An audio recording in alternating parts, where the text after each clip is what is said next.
cho ngapi bako do shisha baro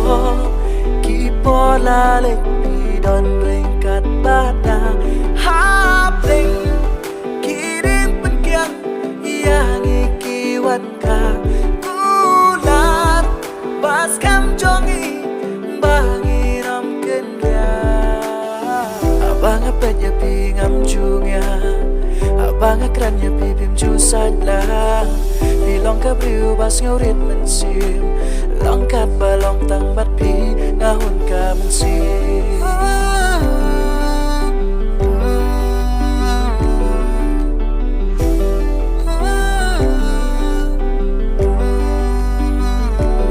maya hajing im jong api bako dor shisha baro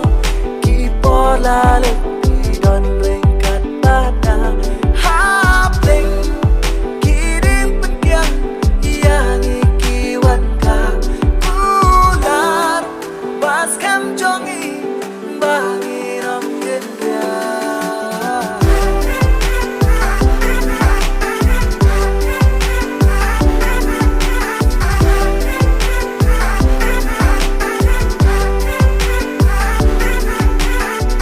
Kikitin berpikiran nga nang syuban bata Jing ijong pikir